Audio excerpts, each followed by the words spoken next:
This is California Edition. I'm Brad Pomerance. We are coming to you from Gilroy, California, part of our California Edition Roadshow, and we are joined today by Rachel Kippen and Laura Kasa. They are with Save Our Shores, which is what? Save Our Shores is the local ocean conservation group here in Central California, protecting our coast for over 35 years. You're being too modest. You're saying it's local, it's just a small organization. You have been doing great work for so long, focusing on what?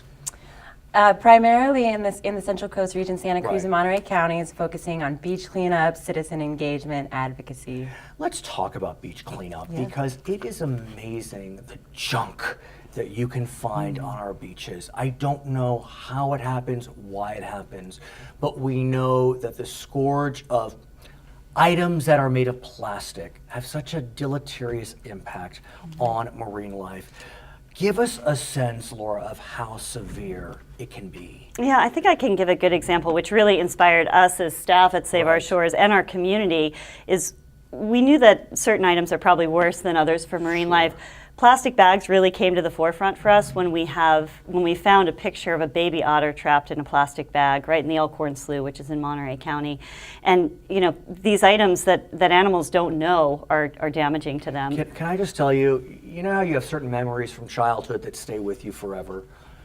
I have a memory of being at a lake and seeing a turtle that looked like it was dissected because the beer plastic, the Like a six-pack ring? Yeah. had gone around its body. To this day, it is seared in my mind. And you still remember it. And yeah. I still remember it. And you know, so many of those types of things we don't see anymore, right? Now that the companies are making sort of the packages for the cans of soda or cans of beer now, right? So we can move away from that. So there are ways we can definitely make changes.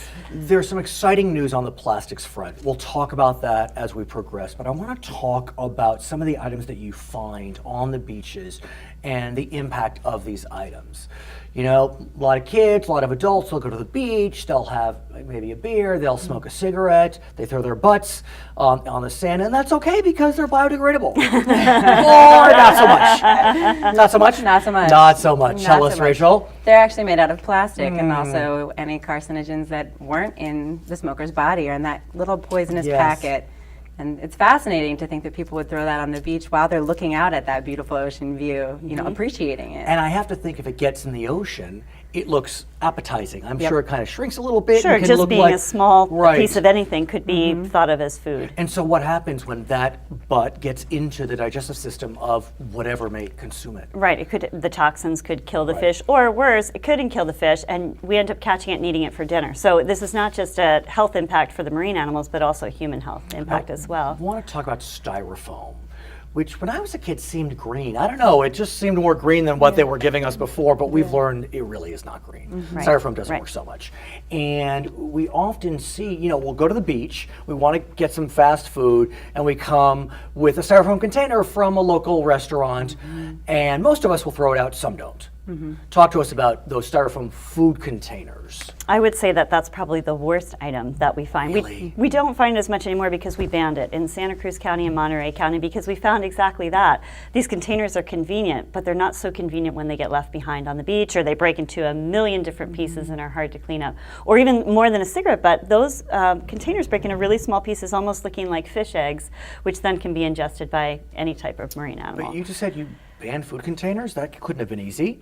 Not Rachel? easy at all. Yes. Well, it was with the help of our volunteers and collecting Sure. data at our beach cleanups, proving that it was one of the most common items that we were finding, and then supporting bans. And after those bans, we're able to see that, you know, we're not picking as much styrofoam pieces up or food containers up at every single cleanup. But then there's the question of the styrofoam cups and plates that we bring to the beach because we want to be eco-friendly and it feels like let's bring, you know, a plastic plate or a paper plate, but those plastic plates, not really eco-friendly. Right. No, it'd be much better. We're trying to get people to think more about what were things like 50 years ago before we had these things.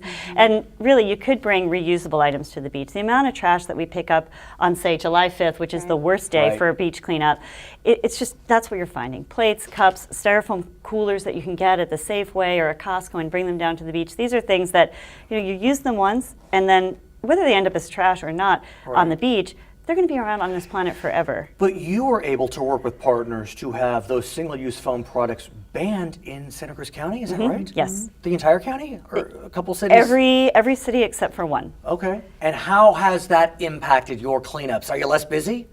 I wish. Yeah. Right. We still have Always more trash something. than we can pick up. But what's great is, as Rachel was saying, the number of styrofoam pieces has dropped. So we Okay. use our data. We make sure we're not just out there picking up everyone's trash every week. We want to see what are the problematic materials and how we can address that with local policy change. It is so interesting. I mean, I'm old enough to remember the advent of plastic bags, which we thought was green because you weren't chopping down trees Right. for your paper bags. That's a good point. We have learned, again, not so much. Right. Not so much. And California, yet again, is a pioneer.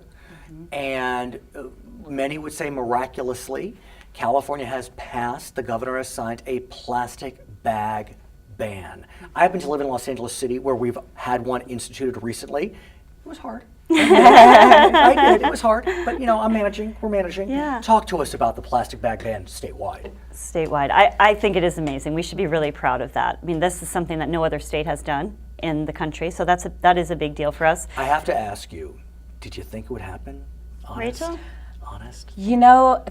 I feel like the momentum was building. Like It was, you mentioned, yeah. it happened already in LA, so all of these little communities were pooling together. By the end of, or the beginning of 2014, this year, we already had over a third of the state living in communities that had banned There it. you So have it. it was an eventuality for sure. At the same time, though, there's still some opposition, and Sure. people are trying to adjust to this because, they are convenient. Right, They are right, right, convenient. So right. talk to us about the education of your organization and partner organizations to, explain why there are benefits and how we can adjust our behavior. Right, and I think Rachel's been doing this mostly with our schools, getting in there and talking to the kids that hopefully will never grow up really going to the store and experiencing that. So maybe you want to speak to that. Yeah, please, Rachel. Yeah, definitely. Every time we go into a classroom and we talk to students about the different things that they could do to support that sustainable and reusable lifestyle, that's one of the first things that they'll bring up on their own because they've already started to live in communities with plastic bag bans. They just don't necessarily understand why. So the ban, already was that kind of education Right. piece, and then as we go to classrooms, we can say, well, here's why. Plastic pollution impacts animals in the ocean that you love, and here's a reusable bag that you can bring home to your family. You know what blew me away? So I was recently at one of those big box stores. Yeah. And in LA, we already have the ban. And I knew that if I had to buy a paper bag, they would charge me 10 cents. I remembered to bring my bags. I don't know how I did, but I remembered. They gave me a 5-cent credit.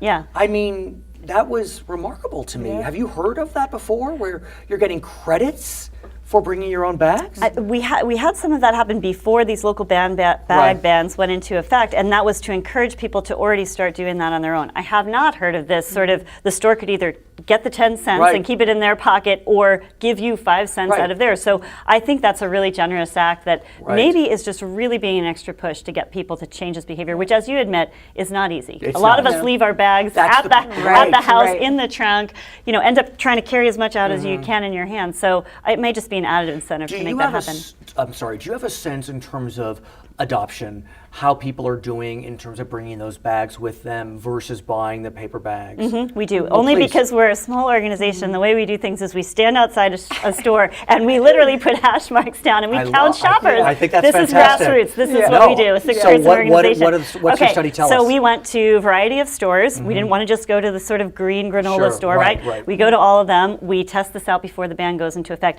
10% on average of people are bringing their own bags. 10%. In cities Before that have any not bans, adopted. right.